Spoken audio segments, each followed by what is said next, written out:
Like we're good to go, Bill, right? Thank you. Good morning, everybody, and welcome. We will call to order the regular meeting of the Lawrence County Board of Commissioners. Today is Tuesday, July 11, and I would ask, as I'm doing right now, if you have any type of electronic communication device, if you'd be kind enough to put it on silent or vibrate, we'd appreciate that courtesy. We always begin our meeting with the Pledge of Allegiance, and then we would ask you to remain standing for a brief moment of silence. Commissioner Spillvogel, would you mind leading us in the pledge? I pledge allegiance to the flag of the United States of America and to the republic for which it stands, one nation, under God, indivisible, with liberty and justice for all. Please remain standing. We'll have a brief moment of silence.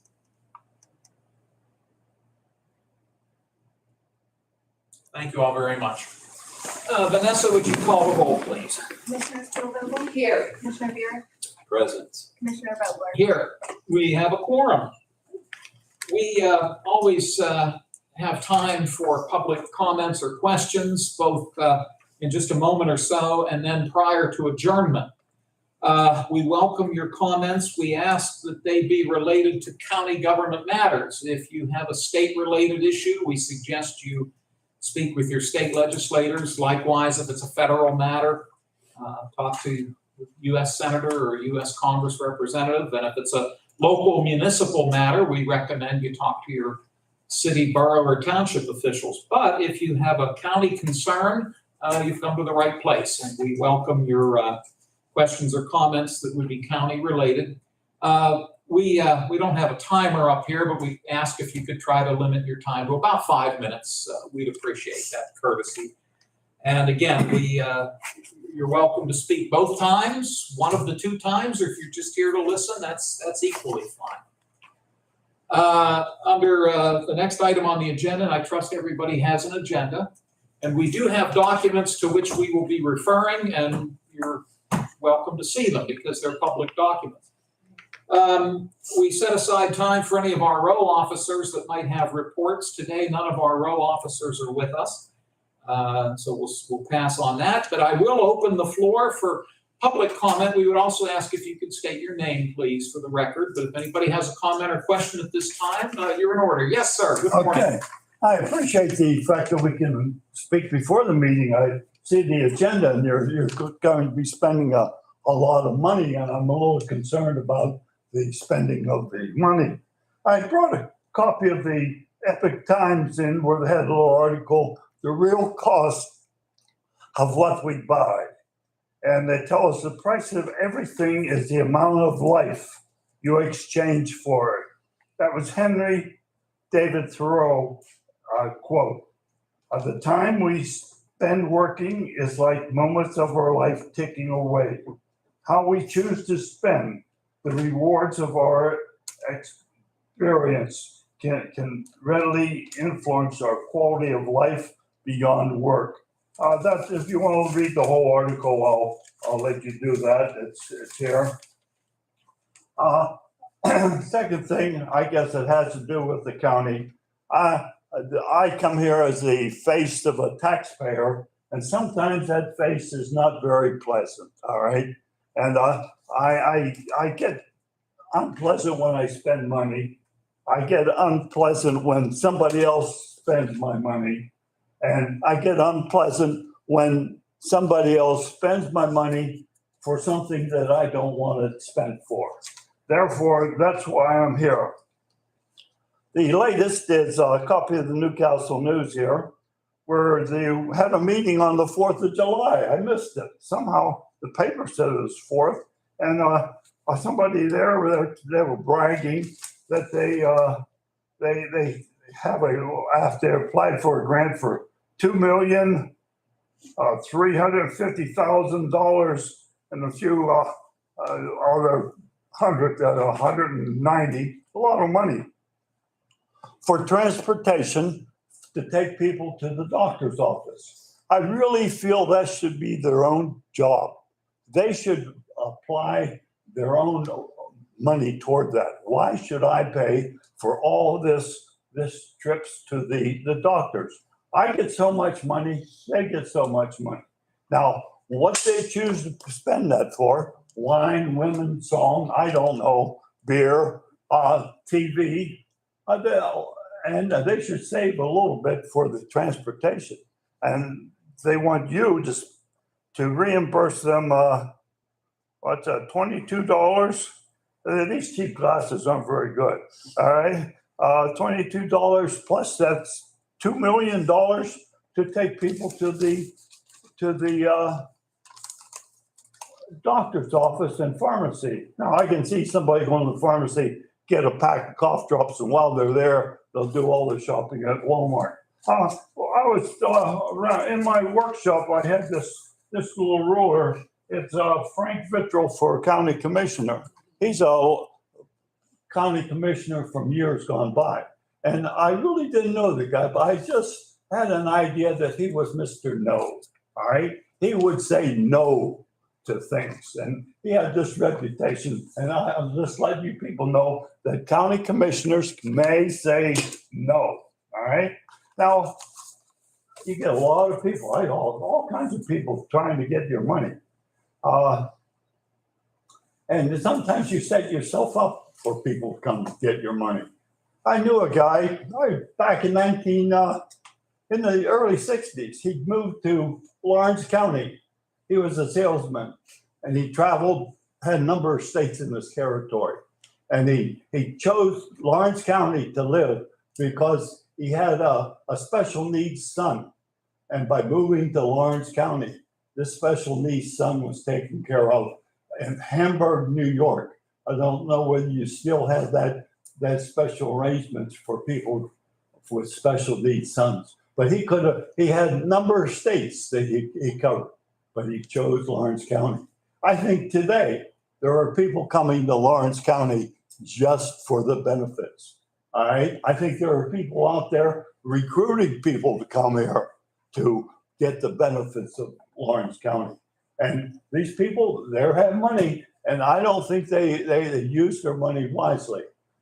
We can't tell them that not to spend the $200 a month for TV, but you do take the money off of me, and then I don't have the TV.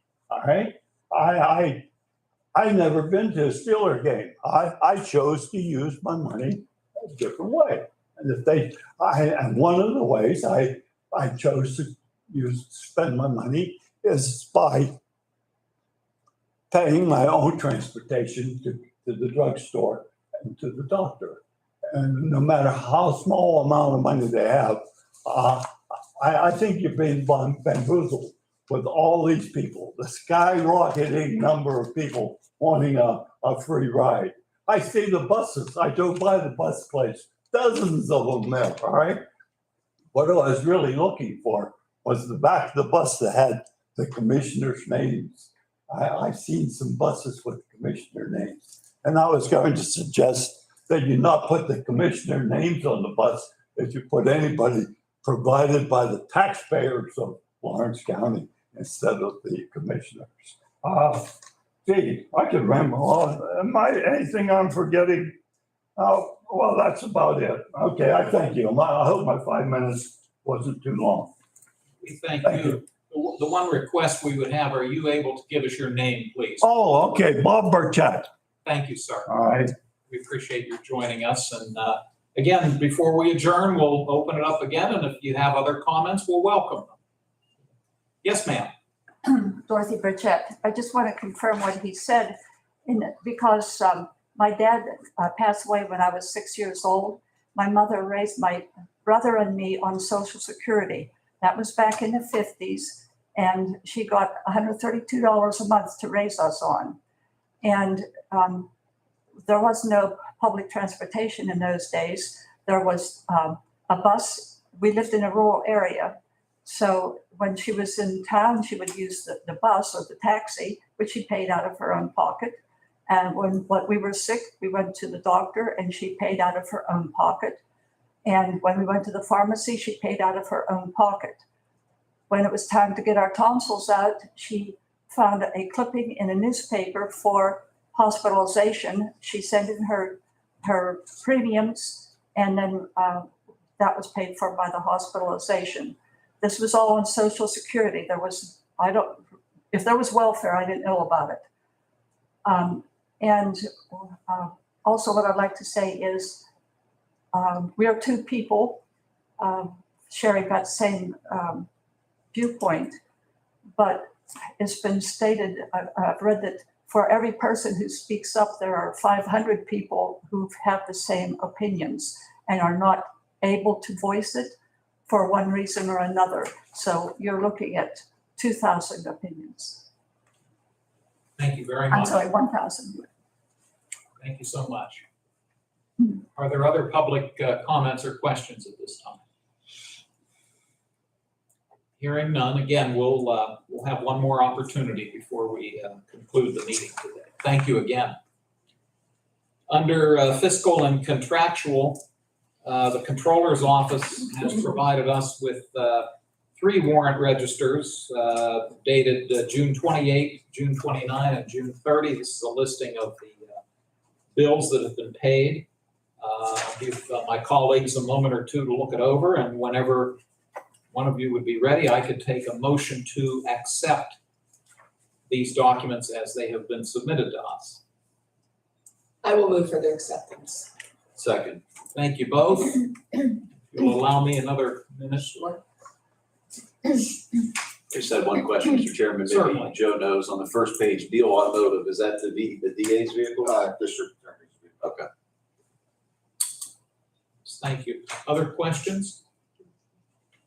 We have a motion and a second to accept the warrant registers as they have been provided to us by the Controller's Office. I'll ask for a roll call, please. Commissioner Steelvogel? Yes. Commissioner Buick? Yes. Commissioner Vogler? Yes. Motion carries. Thank you. Next are the minutes of the June 27 meeting. Give Brian and Loretta some time to look them over, and whenever you're ready, I can take a motion to accept the minutes.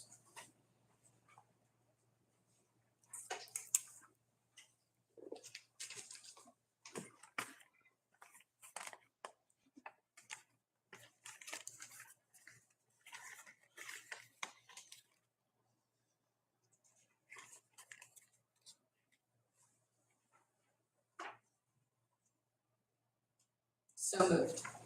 Second. Thank you both. Do either of you have any questions about the minutes? Hearing none, I'll ask for a roll call, please. Commissioner Steelvogel? Yes. Commissioner Buick? Yes. Commissioner Vogler? Yes. Motion carries. Thank you. Under correspondence, we have received 2 documents over the course of the last week. Both of them are Act 14 notifications. The first is submitted to us by Mr. Joseph McElvaney, PA certified operator. This is to advise that Scott and Jessa Fabian have applied to the Department of Environmental Protection for issuance of a National Pollutant Discharge Elimination System permit for sewage.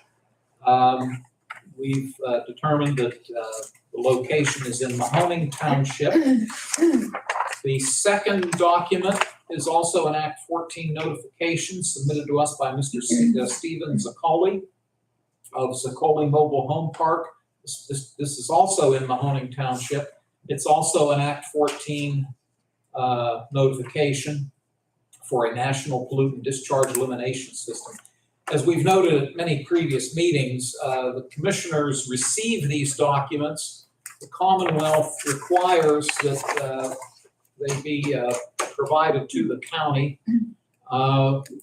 We simply make them a matter of the record. We do not have jurisdictional authority over these matters, but again, the law requires that we be made aware of matters such as this. So that being said, may I have a motion then to accept these 2 written documents? So moved. Second. Are there questions or comments? Roll call, please.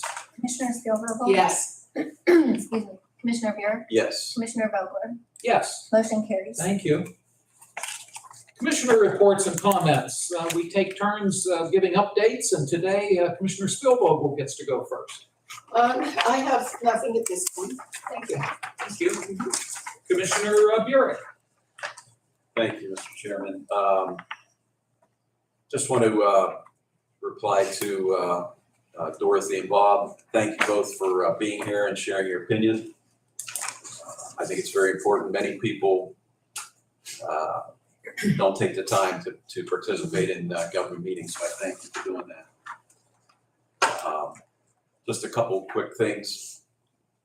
The news article was in last week, but the program you're talking to was adopted 2 weeks ago. Last week was July 4th. We did not have a meeting. 2 weeks ago today, June 27th, we did approve an agreement with Allied Coordinated Transportation Services, a local nonprofit agency, to run the program for the medical assistance transportation trips.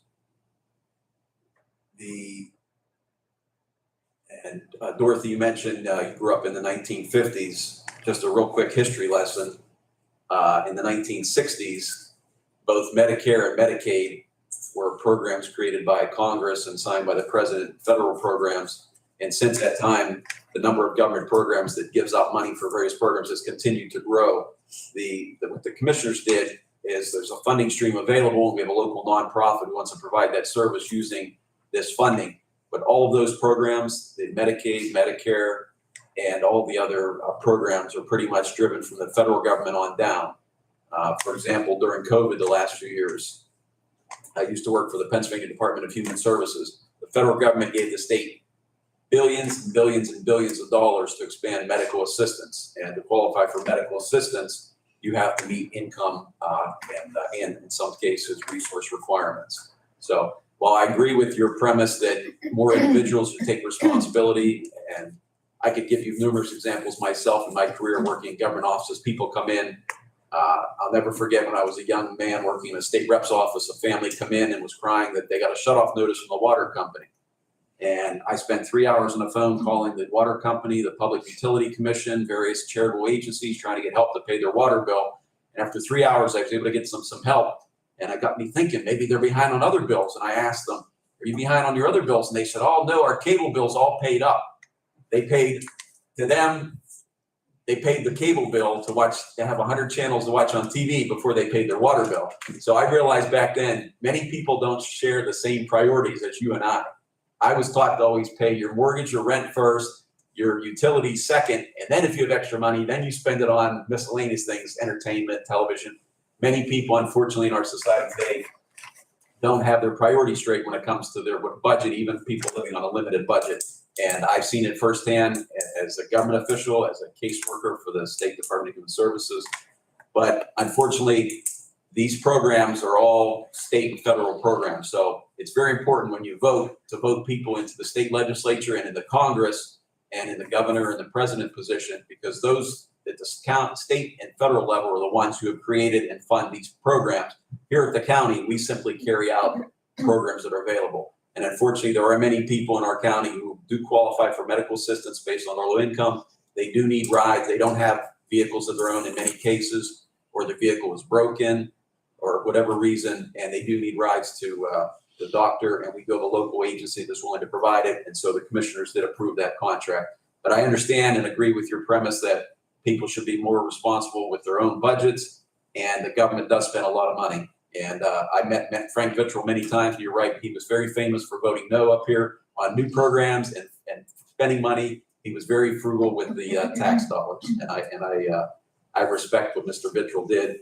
But the world has continued to change, and like I said, we administer state and federal programs in many instances. So it looks like we spend a lot of money, but I think the bigger chunk of our budget, when I was here before, what the county general fund budget was, when you add in the state and federal programs that we're asked to administer, it tripled the budget what we spend. So a lot of the money the county actually is supposed to spend is state and federal money, that if we don't spend it, it'll just get directed somewhere else. So again, when you vote for your state and federal elected officials, vote for people who don't want to continue to expand all these programs and spend more of your tax dollars. But I do appreciate hearing your input this morning. Thank you, Mr. Chairman. Thank you, sir. I appreciate especially your mentioning a dear friend of mine, Frank Vittrell. Frank and I knew Frank from when I was a kid down in Wampum, because Frank was from the Wampum area. He and my mother were high school classmates. They graduated from Wampum High School in 1939. And Frank kind of took me under his wing as I was growing up. And Frank and his wife had no children, and so I was kind of his maybe quasi-son, if you will, and have a lot of fond memories of Frank, but a very fascinating story about Frank.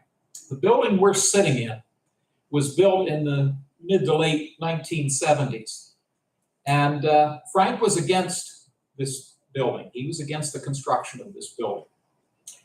Voted no on anything having to do with this building. But he was a consistent man. If you walk right out this door and make a quick left, there's a plaque. And it has the name of the two judges at the time, Judge Henderson and Judge Lyon. And it has the name of two of the commissioners. In fact, their pictures are right up there. Commissioner Meehan and Commissioner Shoemaker, the two gentlemen in the black and white. Frank Vittrell's name noticeably is not on that plaque because he didn't want it on. He told them, he said, don't put my name on that plaque. I'm against this building, so don't put my name on the plaque. So there's only two commissioners on that plaque, just right outside this door. So Frank was always very consistent, and he was a good man. In fact, ironically, and I don't mean to belabor this, but my mother passed away in 1997, right around Thanksgiving. And she was down at Marshall's in Wampum, and Frank came to the visitation. We had a nice chat.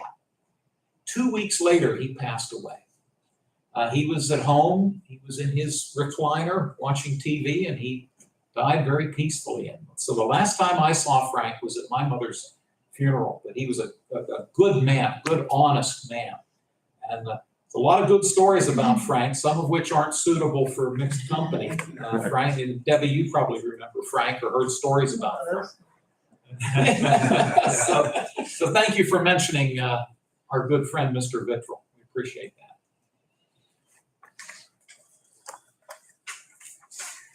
We have to make an amendment to today's printed agenda. We have had a situation arise, and I want to preface this and make it very clear that we have spoken with our solicitor because of this set of circumstances, and he has told us that we are able to act on this matter. As you may know, over the weekend, we had significant rainfall, particularly in Shenango and Wayne townships, to the extent that there was damaging flooding, and I know, Debbie, you've reported, your paper has reported on it. One of the areas that was heavily impacted was in Shenango Township, particularly at the intersection of Old Pittsburgh Road and Union Valley Road. And it's McKee Run that runs in a westerly direction, takes you into Taylor Township, and ultimately flows into the Beaver River. There was a great deal of damage, again, primarily in Shenango and Wayne townships.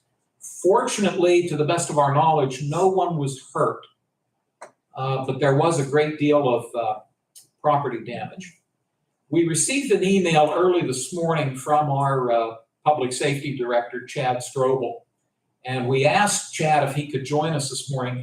He was not able to. As we speak, he's on a call with the Pennsylvania Emergency Management Agency about this situation.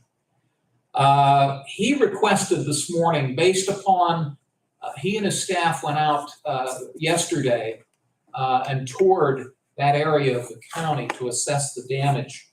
And based upon their findings, he is strongly recommending that the commissioners implement and pass a disaster declaration for the county.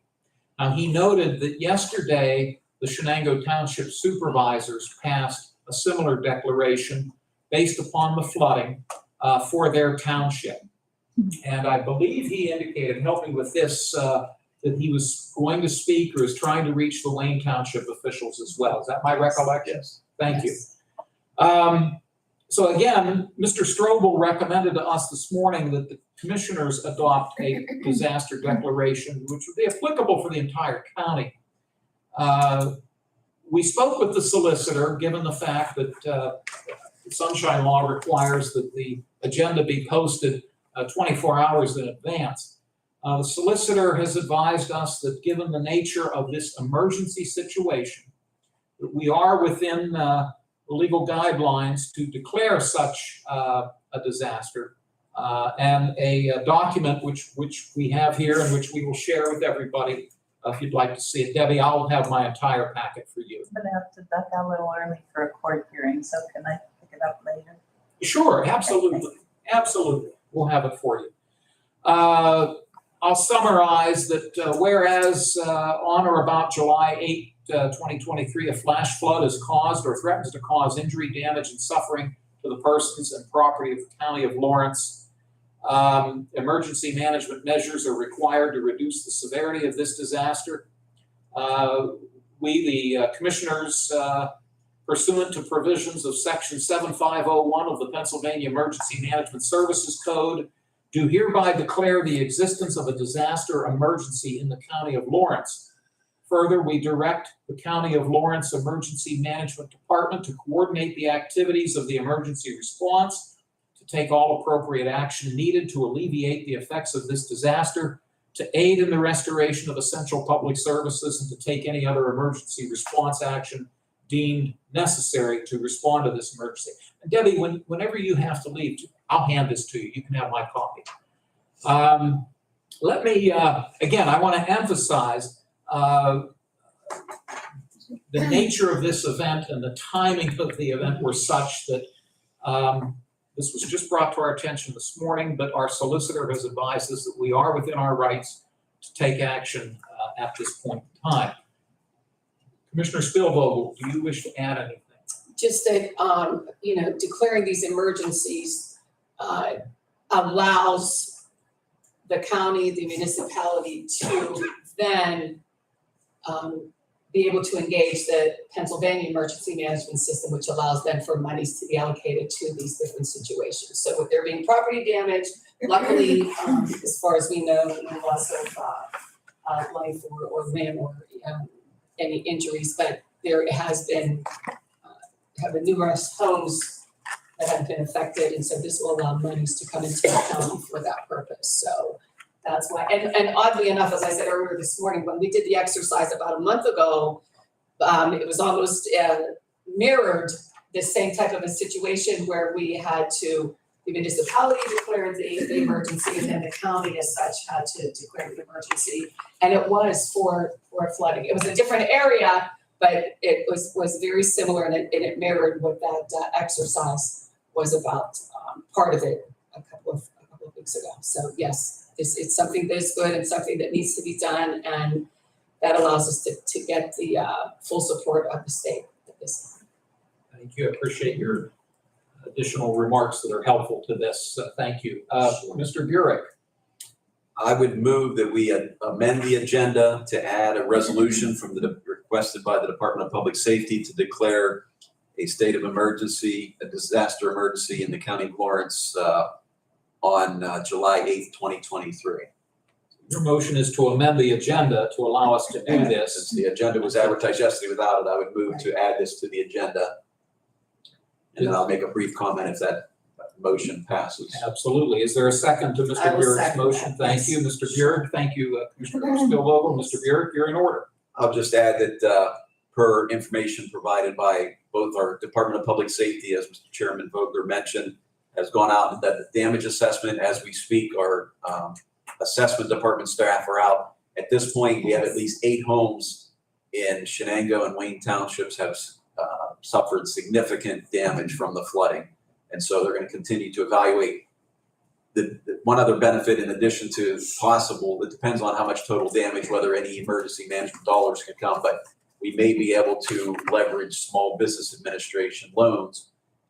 Obviously, the first line of defense, if somebody has flooding on their property, if they have personal flood insurance they purchase, they would file a claim with their flood insurance. But some people, based on where they live, do not have flood insurance for various reasons, and they may be eligible for loans to make repairs of the home through the Small Business Administration by taking this action. So I would urge that we adopt this resolution declaring disaster, and it also allows both townships and any other townships may have had damage that we may find out in the coming weeks from this flooding over the weekend.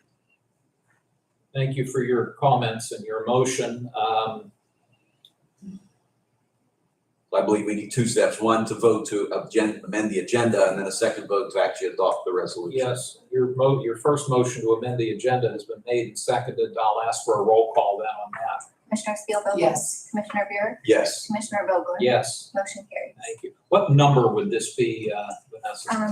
If you don't mind, on the back of the back of the agenda is where motion to amend is. So I put this resolution at the end. That's fine. So it's gonna look like we're out of order, but it'll be 218. 218, Yeah. understood. Thank you. Before I ask for a motion for resolution 218, I do want to commend Mr. Strobel and his staff, the various fire departments that responded, PennDOT, and the municipal folks who responded over the weekend.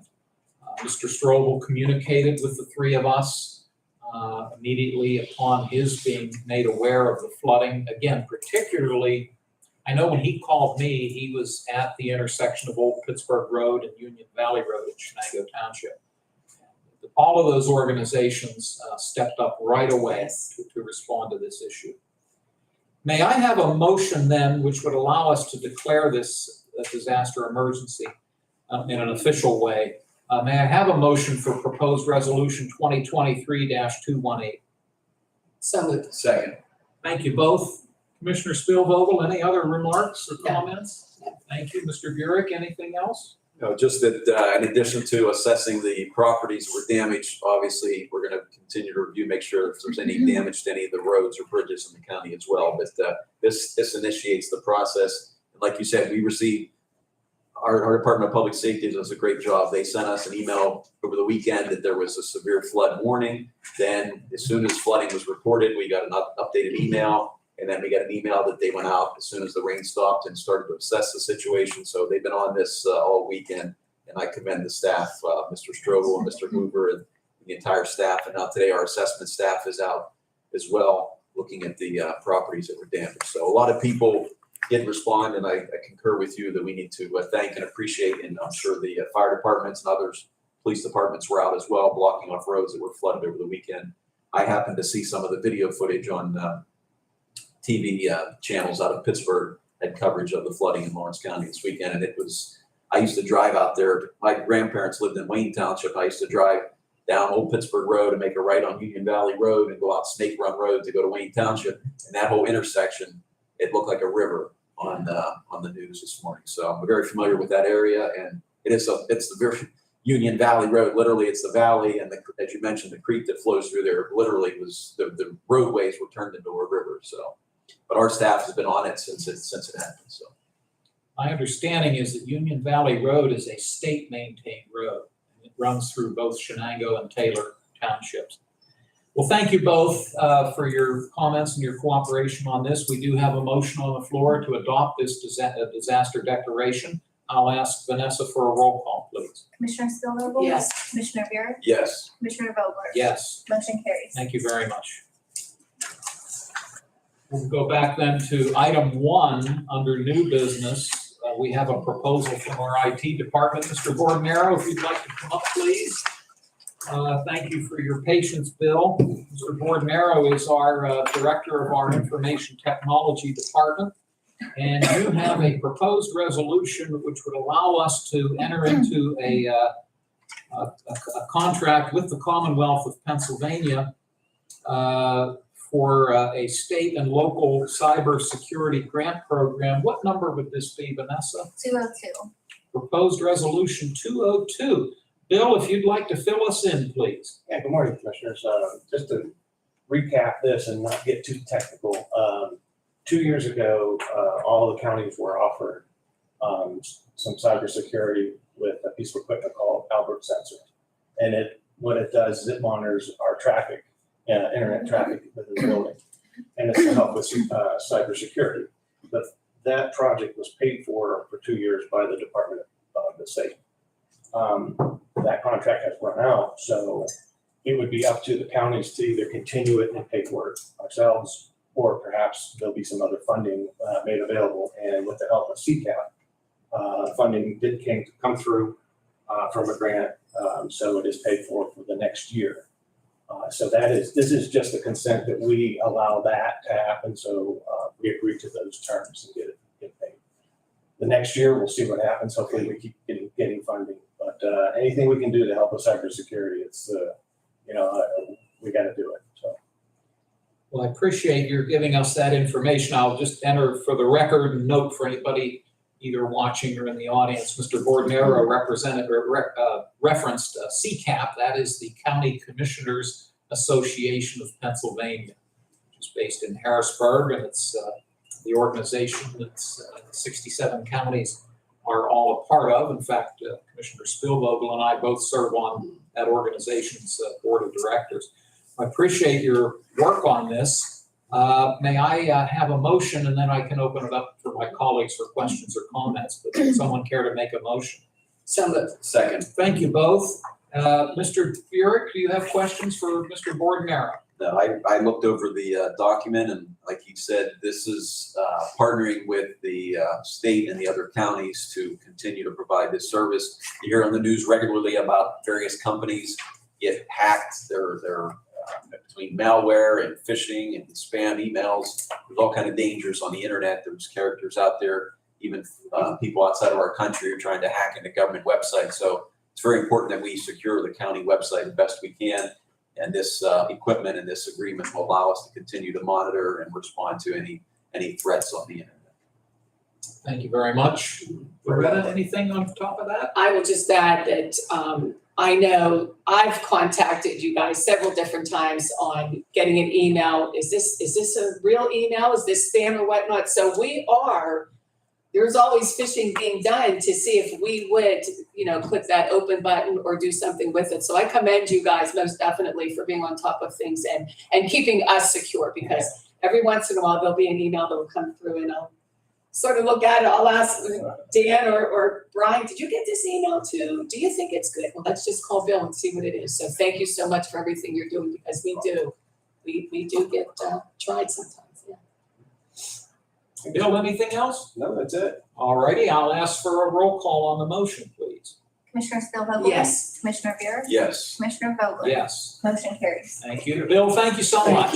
Appreciate all you do. Yes. Alan Miller from our planning department is with us. Good morning, Alan. Morning. It's good to have you here. We appreciate your time. Alan has before us proposed resolution 203. The listing on your public agenda actually is partially there. That it's actually that we're looking at 3 applications. They are reflected in the actual proposed resolution, but this is the facade program in the borough of Elwood City. Yes. But Alan, I'll let you fill us in, please. Right, this is through DCED's Keystone Communities Program, and the applicants can receive up to $5,000 for facade improvements. The 3 applicants, Johnny's Pizza is looking for $2,800 for an LED sign, new steel door, new windows, and painting the building. Consignment Connections is about $2,400. They are painting the exterior, replacing an exterior door, trim around the door, and removing an awning. And Turner Funeral Home is asking for $5,000 for repainting and replacing the columns and windows and shutters. Thank you. And again, as noted, all of these businesses are located in the borough of Elwood City. To allow us to move forward, would someone care to make a motion for proposed resolution 203? So moved. Thank you. And Loretta seconds Brian's motion. Loretta, questions or concerns for Mr. Miller? Nope, just commenting that this is a continuation of that facade program. I believe this takes us to either 9 or 10 facades in the borough that different businesses and organizations are taking advantage. It's a 50-50 match up to $5,000. I think it's great. It's moving forward, and I'm looking forward to the city of Newcastle to get some of their there are different facades done. I know their application process is already taking place. It's listed on their website for their facade program, and it's pretty much mirrors the same thing that's going on in Elwood City. So excellent work with getting that done, Elwood City and your businesses. Continue the good work. Thank you. Thank you. Mr. Burek? Commissioner Spielvogel stole my comments, or I should say. Yes, I got I'll have them. your comments. I just want to thank the planning office for their continued Yes. work on this. Thank the businesses and commend them that they're investing some of their money. This is a true public-private partnership to improve the appearance and the functionality of the buildings in Elwood City. And the same thing, I look forward to Newcastle recently kicked off. Any businesses in downtown Newcastle that want to invest in their buildings can apply for a matching grant as well. And I'm looking forward to that. So glad to see 3 more businesses in Elwood are taking advantage of this program. Thank you both. There has been a motion and second for this proposed resolution. May I have a roll call, please? Commissioner Spielvogel? Yes. Commissioner Buick? Yes. Commissioner Vogler? Yes, Motion carries. thank you. Alan, thank you as always. Thank you. Have a great day. I'm gonna move on one matter real quick here, partly for Debbie's benefit, because I know you said you might have to leave a little bit early. Under announcements, way at the back of the agenda, one thing we left off, this afternoon at 1:30, the quarterly meeting of the West Central Job Partnership Governing Board will convene in this room. The board consists of the 3 Lawrence County Commissioners and the 3 Mercer County Commissioners. We oversee the operations of West Central Job Partnership, which of course then they oversee the operations of the CareerLink offices, both in Sharon and in Newcastle. That meeting is at 1:30 and it is open to the public. And I thought that might interest you as well. Thank you. Certainly. But again, Debbie, I know if you had to duck out, I wanted to make you aware of that as well. The next number of proposed resolutions are from Children and Youth Services. And our friend Mr. Grippo is with us. And are you joining him today? I'll jump on number 6 for it. All righty. I'll let it be the mic show for now. That's fine. You guys always have it choreographed, always Yes. very, very well. Thank you. Could you do me a favor? I think Debbie has to leave. Can you hand that to Yeah. Debbie, please? Thank you, Mike. There you go. Can I pick up the packet later? too? Absolutely. Thank you. Either Chris or Vanessa will have it for you. Thank you, Debbie. Mr. Grippo is with Children and Youth Services Office. Throughout the course of the year, we have contracts with providers that need to be approved by the Board of Commissioners. Today we have 7 of them, I believe.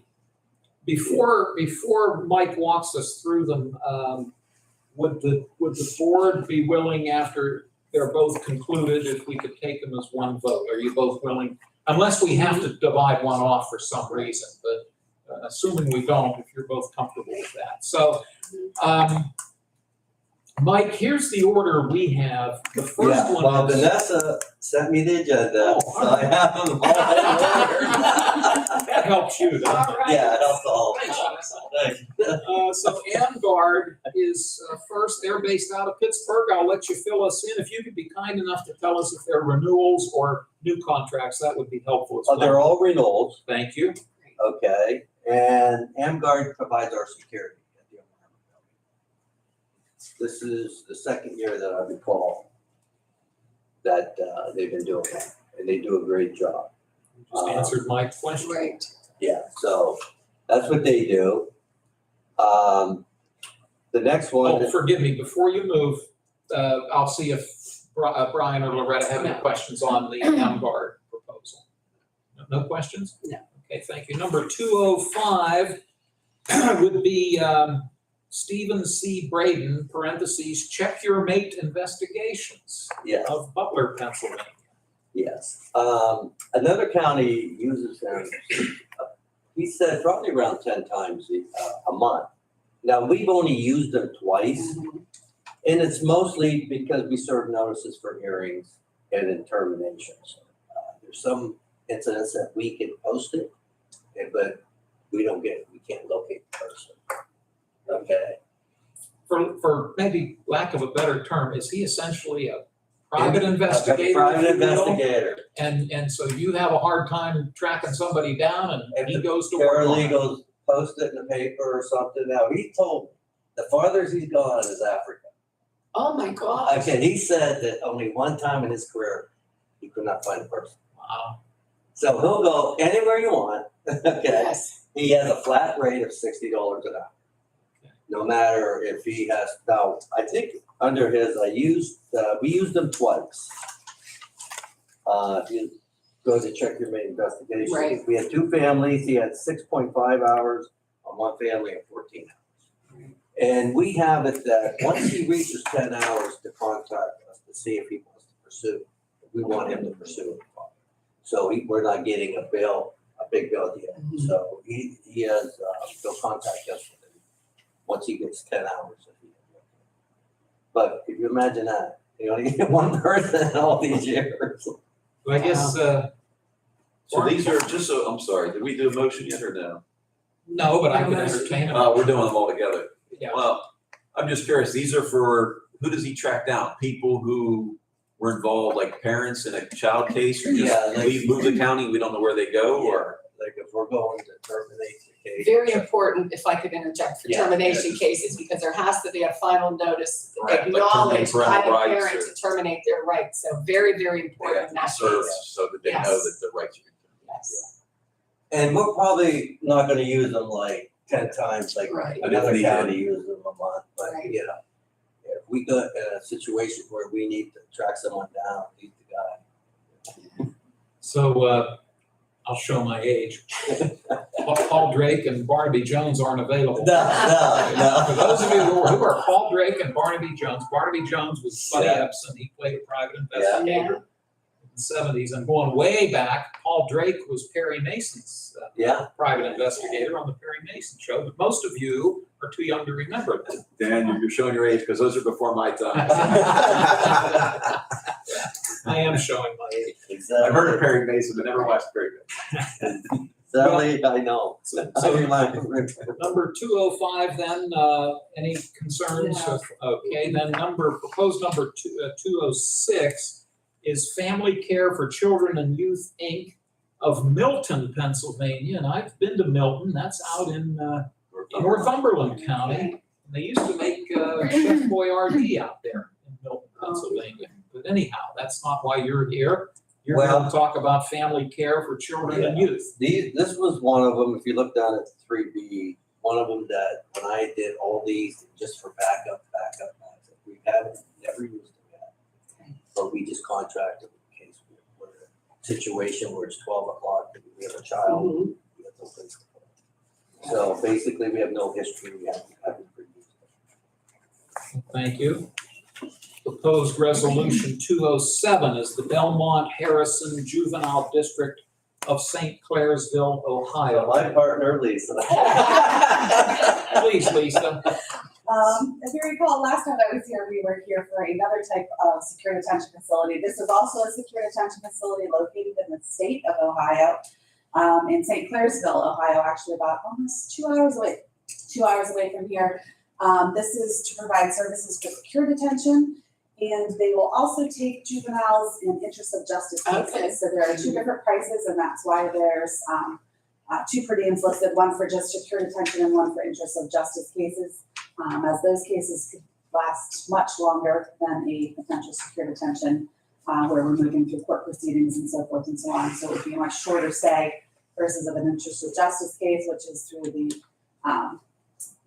criminal courts that could take much longer, potentially, whether or not that case remains in criminal court or would be decertified to juvenile court. So that has the potential to last a much longer stay and placement. So this is also a renewal contract for us. We have used them. We typically like to look as close as we can first at what's available, but I know we've explained the situation last meeting that I was here about the difficulty finding bed availability and so forth, so we kind of reach our branches out as far as we can to have something on the agenda that we can reach out to see if there's bed availability and so forth. I'll note for the record as well that Lisa Haddad, and I still want to say Boots, but forgive me. Doesn't everybody? Lisa Haddad is with the Juvenile Probation Office here at the county. As always, we appreciate you joining us. Let me see if Mr. Burek has any questions. No? Loretta? Okay, thank you, Lisa. Take one. Oh, okay, thank you very much, Thank Lisa, you. appreciate your time.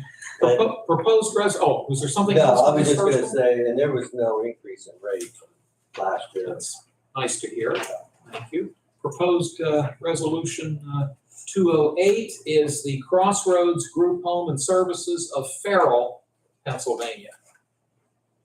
Yeah, both JPO and us use them, but I don't know if you're all aware that, the girls' side, they still have it certified, but it basically, there's no girls in it no more. So it's really the boys is what they use.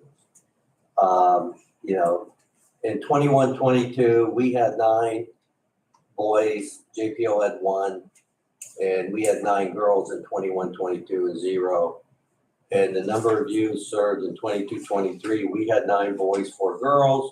JPO had 3 boys. But going forward, the girls' side, again, I talked to them, if it's not, wasn't for the schooling that they provide, they, you know, so they do have an increase of that looks, but really when you look at compared to the other group homes, it's really still below what the other group charges. But that's what they do. I mean, they've been on their backyard for a long time, and we've used them. We needed to place kids and stuff like that. So, but currently we have, well, up until 22-23, we have 9 boys. Of course, the girls now starting now, they're all doing stuff like that. So that's Crossroads. Thank you, Mike. Questions, Loretta? No. No? Brian? I was just gonna ask for clarification. So they used to serve girls, they no longer serve girls? They still have it certified. And I think Why was the per diem rate higher for girls than for boys? probably for maintenance and stuff, for you know, personal stuff, I would think. They're looking at some point, they don't wanna lose their license. And I think part of it's staffing. I was just I think part of it is, or I should say a big chunk of it, is staffing. They can't find. Right. There was, as you probably know, Youth Development Center, where I used to be a teacher before it closed, at one point had females out there, and a whole nother set of problems emerged with females, and they closed the female unit. So it is tougher to run a program for female juveniles. for like that. But they are still certified, and hopefully, I mean, right, you know, they're looking for teachers. Sure. You know, but I think labor was the big. That you said that's based in Farrell? Yeah, that's it. They actually have a facility in Farrell? Yeah, they actually have 2 houses. They have, to the left, across the street is the male, and the other across the street is the female. Is it near the high school at all, do you know, or? Yeah, it's, I think near the elementary school, as you go down, it's not even, I don't think it's more than a mile from where that's at. Thanks. On, That's all the questions I have. no, yeah, so. Thank you. Thank you. Proposed resolution 209, I hope I pronounced this right, Perseus House of Erie, Pennsylvania. Yeah. We've been contracted with, we only have 1 child there. And basically it was a child that they were willing to take. I mean, that's basically all you could see in 21-22. We didn't have any, it was the same child that the 22-23. So we basically only had 1 child with them. And they've been with us for a while, but we don't use them a lot. We basically try to look at the rates, we go place kids. But there are certain situations where we have no option. And that was Perseus House. Really, they only went up basically what we used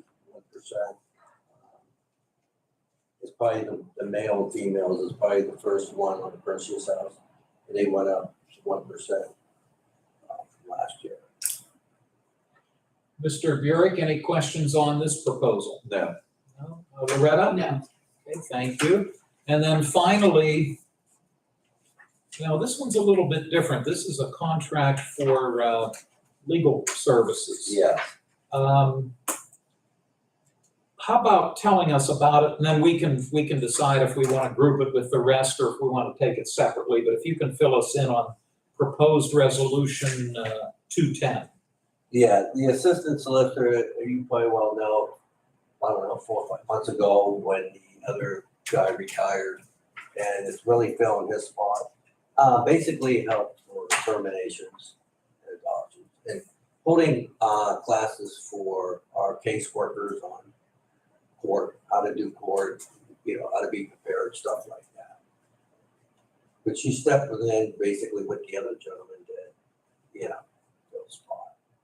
This resolution would appoint or name Cassandra Litzenberg to serve as legal counsel. Is it safe to call it contracted legal counsel? Yeah, contracted, yeah. Thank you. And the proposed resolution states that the rate of pay will not exceed $20,000 per year to be paid in 12 equal monthly payments. So I'm assuming that since this is a contract, there would be no benefits of any sort tied into this. Is that Right, correct? right. Thank you. Yeah, actually, my numbers were wrong. It should be what, 1666 something a month. Oh, okay, if you Yeah. break it out by the 12, Yeah, 12 months, okay. Loretta, questions on this proposal? No. Brian? 2 quick ones. Who was the attorney that retired? David Gloss. David Gloss. Okay, and is this attorney, is she a Lawrence County resident or? I believe she is. There are Litzenbergs in Lawrence County, I Yeah. do know that. I think apparently Her father father's owned an a attorney as business. well. Good. That's the only 2 questions I have. No, we need that legal counsel, and if she's willing and you guys are comfortable they're doing it, I'll support the resolution. I just might add that this, again, is for terminations, adoptions mostly, because they are so labor intensive. And again, once you find everyone, you find the parents, you have, usually involves foster care or, alternative living arrangements that someone is definitely needed to take those cases on to make sure that all of the paperwork is in Yeah, place. all the I's have to be dotted, Yes, the E's have to be It's crossed. amazing what goes into that type of a case. Because if all proper notice is not given, if it's not recorded, it can create quite an issue years down the road when a parent is found and they say, wait a minute, I was not received notice properly. That could certainly disrupt the family lifestyle that they've been together for many years. So this is definitely something that is needed, and someone needs to truly just be on top of that and focus on that. So I couldn't agree more with this contract moving forward. Thank you for that, I appreciate it. I'll ask the board, are you willing to take one motion for all of the proposals that Mr. Grippo has brought forth, 204 up through and including 210? I'll move the adoption of resolutions 204 up to and including 210. And I will second that. Thank you both. Let me see if there are any, well, before I ask for your comments, anything you wish to add or anything we No. haven't? Okay, you're okay, you're comfortable? Yeah. Final comments or questions, Loretta? Thank you. Thank you. Brian, anything else? I do want to thank you. These documents are very These are helpful. excellent. Yeah. The background information, extremely helpful to us, so thank you. Motion has been made to approve the resolutions as noted. We'll do a roll call, please. Commissioner Spielvogel? Yes. Commissioner Buick? Yes. Commissioner Vogler? Yes, Motion carries. thank you, Vanessa. Mike, thank you, sir. Thank you so I much. think I have 7 for next week. Okay, keep them coming. Thank you, Mike. You're I welcome. appreciate Have a it. great day. We all appreciate that. The next 2 resolutions, which would be 211 and 212. Again, maybe in the interest of time, if you are so willing, we can take them together. One of the responsibilities of the Board of Commissioners is to appoint county residents to serve on the Federated Library Board. The Federated Library Board oversees the operations of the Newcastle Public Library, the Elwood City Public Library, and the F.D. Campbell Memorial Public Library in North Beaver Township, just outside of Bessemer. And we are required then to make these appointments. They have been submitted to us by the board itself, and these two gentlemen are currently serving, wish to be reappointed. Mr. Joseph Ambrosini, who resides in the city of Newcastle, and Mr. John Long, who is a resident of North Beaver Township. And I'll note that Mr. Long's appointment, he is actually representing the F.D. Campbell Library out in North Beaver. And Mr. Ambrosini would be representing the Newcastle Public Library. Their terms would both then expire on June 30 of 2025. These would be resolutions 211 and 212. Would either of you wish to make a motion for these two? So moved. Second. Thank you both. Mr. Burek, any questions or concerns? They both indicated they're willing to continue to serve, so I support the resolutions. Thank you, sir. Loretta, anything? No. Okay, thank you. And I appreciate your willingness to take them as two. It's been moved and seconded to approve resolutions 211 and 212 as submitted. I'll ask for a roll call, please. Commissioner Spielvogel? Yes. Commissioner Buick? Yes. Commissioner Vogler? Yes. Motion carries. Thank you, Vanessa.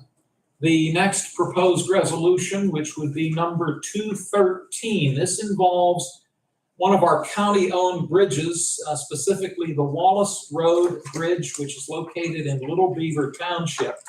We note at many of our meetings that the County of Lawrence does not own or maintain any roads, streets, or highways whatsoever. But we do own and maintain 27 bridges around the county. The largest is the Ewing Park Bridge or the Sergeant Sabo Bridge in Elwood City Borough. We own and maintain the two covered bridges in Lawrence County, the Banks Covered Bridge in Wilmington Township and the McConnell's Mill Bridge in Slippery Rock Township in the state park, but it's our bridge. The Wallace Road Bridge is just outside of Enon Valley in Little Beaver Township, and this would extend the reimbursement agreement that we have with PennDOT, would move it back to June 30 of 2026. The resolution points out the history of what's been going on down here. Just to summarize, the bridge is considered an historic structure. It was built in the very late 1800s, and the design of the bridge is one that you can't find very much anymore. It's very, very rare. And we've had ongoing conversations both with PennDOT and at some point the Pennsylvania Historic and Museum Commission as it relates to this bridge. We have finally been advised by PennDOT that the Pennsylvania Historic and Museum Commission is willing to consider a hybrid option for this bridge replacement project. But due to the time involved in this, we have to have this extension, which will allow for the completion of all of the required historic bridge documentation, reports, and completion of the remaining preliminary engineering tasks, final design and construction of the Wallace Road Bridge project with revised completion date of June 30, 2026. Mr. Humphrey of Taylor Engineering has asked us to consider this. May I have a motion and then we can have some discussion? So moved. Second. Thank you both. Loretta, any comments or concerns? None. Okay, thank you. Mr. Burek? No, you explained it well, Mr. Chairman. Yes. Thank you both.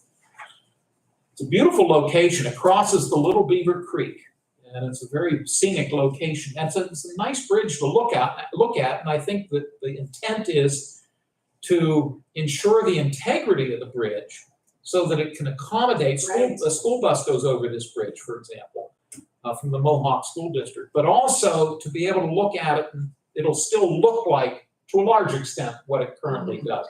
It's been moved and seconded for resolution 213.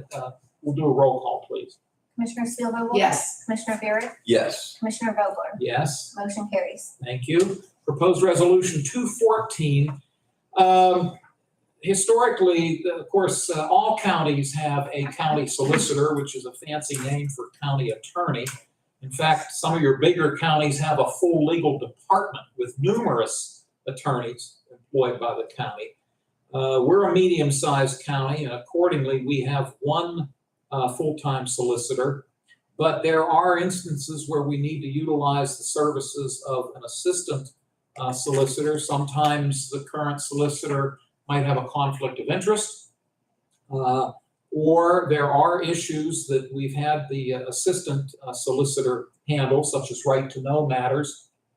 And we have had in recent past, we've had a contract with attorney Emily Sanchez Perotti. Did I say her name right, Loretta? Thank you. This resolution would extend the consulting agreement that we have with her. The total 3-year cost, if I'm reading this correctly, 3-year cost is $45,000 over 36 months. And I believe the position does not include benefits, to my knowledge. To the best of my knowledge, there are no benefits, just the straight dollar figure. This is proposed resolution 214. Would someone care to make a motion? So moved. Is there a second? Second. Thank you. I'll note one other thing before I open it up. The agreement would be retroactive to May 31 of this year, which was the expiration date of her prior contract. Brian, any concerns? No concerns. This was recommended by our solicitor, Mr. Bador, and this allows us to budget out that expense of that position over the next 3 years to control costs against inflation. So, Thank you for that. I appreciate it. Commissioner Spielvogel. No comments. Thank you. We have a motion, a second. I'll ask for a roll call, please. Commissioner Spielvogel? Yes. Commissioner Buick? yes. Commissioner Vogler? Yes. Motion carries. I do apologize to folks in the room. We always try to run about an hour meeting. As you can see, we got a lot going on here today. So we'll try to move forward here. Proposed resolution 215 is a budget amendment. And this involves our information technology department. It's carrying over a prior year balance of $42,003 from their line item of capital expenditures, and it is earmarking those dollars into the line item of capital expenditures, information technology, other improvements. Is there a motion for this budget amendment, please? So moved. Second. Concerns or comments? No. No. Thank you. We'll do a roll call, please. Commissioner Spielvogel? Yes. Commissioner Buick? Yes. Commissioner Vogler? Yes. Motion carries. Thank you. The next proposed resolution, which would be 216, is from the District Attorney's Office. The District Attorney received a crisis program grant, those in the amount of $60,000. The grant money was placed into the general fund, revenue fund account. We are moving these dollars into the district attorney's crisis program vehicles general fund expense fund account in that same amount. These are vehicles utilized by the co-responder position in the district attorney's office. This is proposed resolution 216. Is there a motion? So moved. Second. Thank you both. Mr. Burek, any concerns? No concerns. Just one comment that our DA, Mr. Lamancusa, sent a report to us recently. And just like we hear on the news, we're doing in Lawrence County what's recommended. Many times when there's calls for the police, there's other issues going on, whether it be domestic violence, mental health issues, drug or alcohol issues. And by having the co-responders go out, many times we're able to get people the services they need, not just incarcerate them, but to deal with the other issues that are going on. So I commend our DA, and glad we got this grant to provide the funding for the vehicles for that program to continue. And I hope the goal is always to control costs, keep the peace and enforce the laws, but also get people the help they need when there's other services needed. So. Thank you for that information. That's very helpful. Commissioner Spielvogel. I will just note that, as a former police officer, back in the day, we did not have those positions available. And I know that although the situation was just as critical that there be a response happen, but when there is, some type of mental health issue, mental health crisis, that, the hours that, the time consumed addressing those situations, certainly in this day and time, having the position available to alleviate that time crunch on the actual officer response and have somebody there qualified to address that situation in a safe manner certainly helps. And I know I've spoken with other officers, they consider the program very valuable. I've had conversation with co-responders. They have found it to be very valuable. And certainly there's a need for, if we have 2 of them, there could be a need for 4 of them. I mean, they're on call between the 2 of them consistently, get called out at 3 o'clock in the morning, stay with someone at a hospital situation for 2 hours and try to alleviate that situation or be with them before having to go to the hospital or to another facility is so valuable. I commend our DA, I commend everybody involved with putting that program together. Joe is a former director of MHDS. I know your prior office, and with Scott Baldwin now as the director, is just doing remarkable things for those citizens of our county. So I commend them and the programming. Thank you. Appreciate both of your comments. So we do have a motion and a second for proposed resolution 216. I'll ask for a roll call, please. Commissioner Spielvogel? Yes. Commissioner Buick? Yes. Commissioner Vogler? Yes, Motion carries. thank you. Proposed resolution,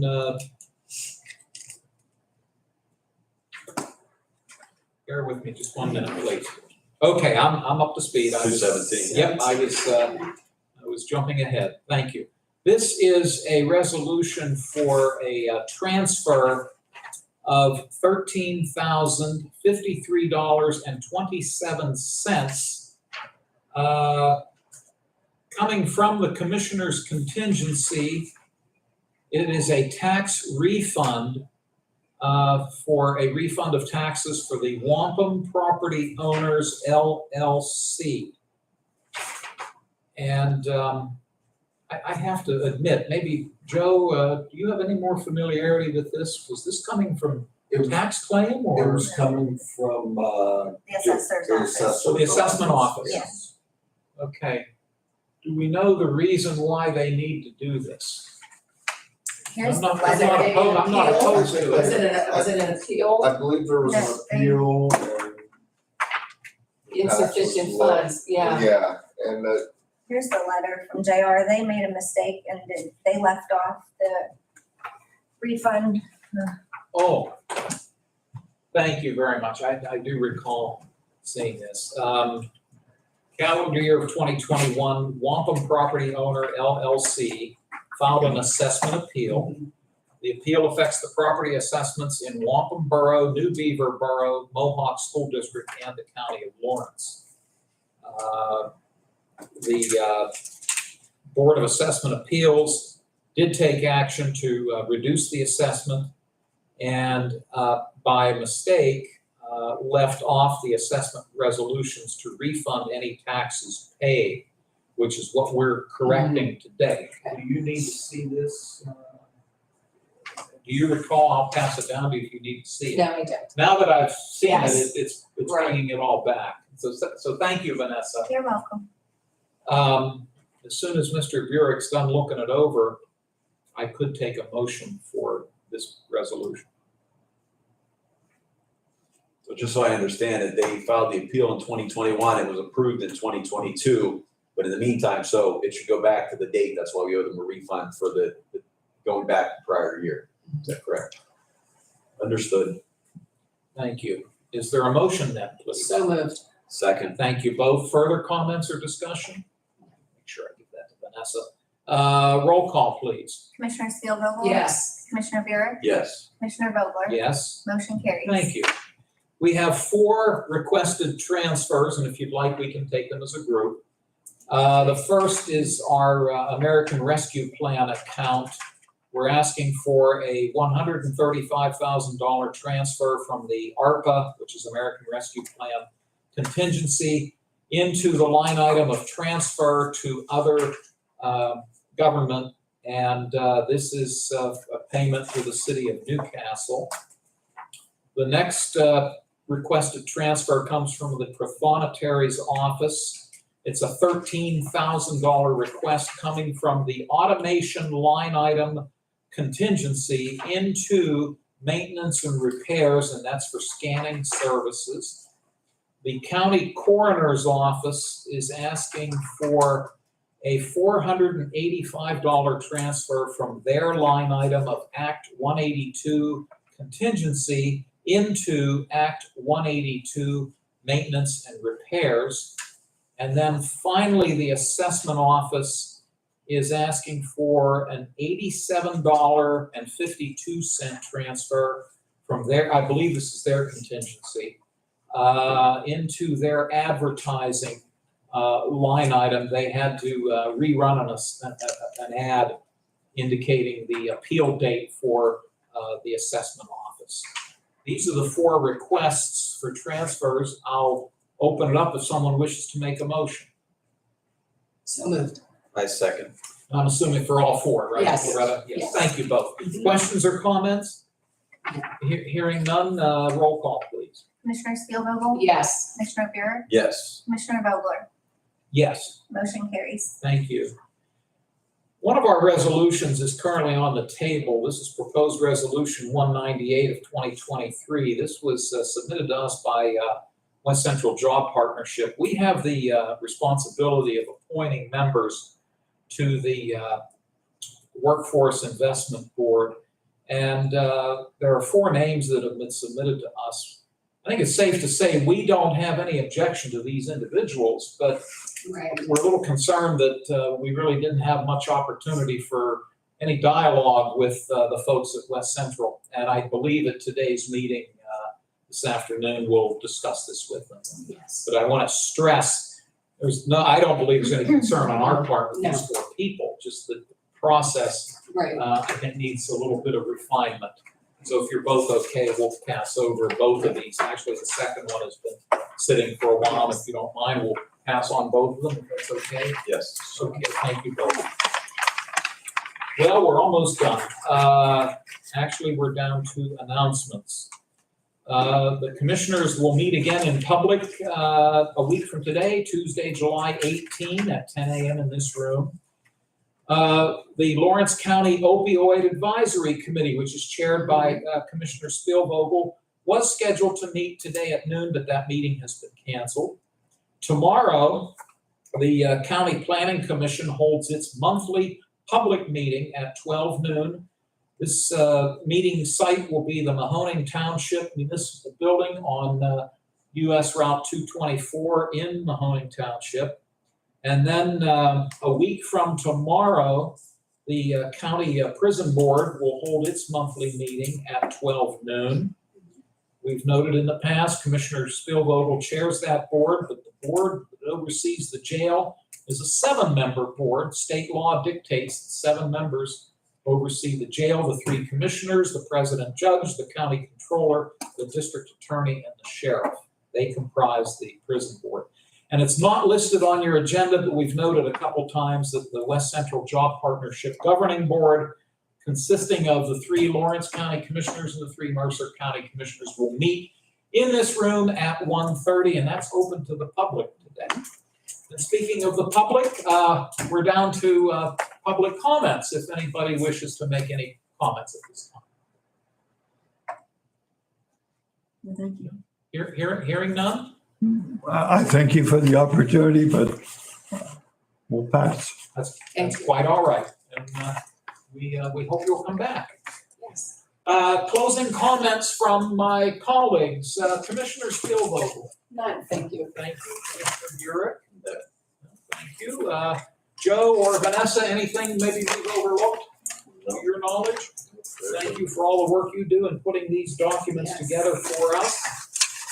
There being no other business to be brought before the board, I would entertain a motion to adjourn. Second. All in favor, please say aye. Aye, opposed, the same sign. Motion carries. This meeting is adjourned. Thank you, everybody. Oh, Joe, you're gonna turn off the, recording? Here you are. Thank you. Is it? You go into the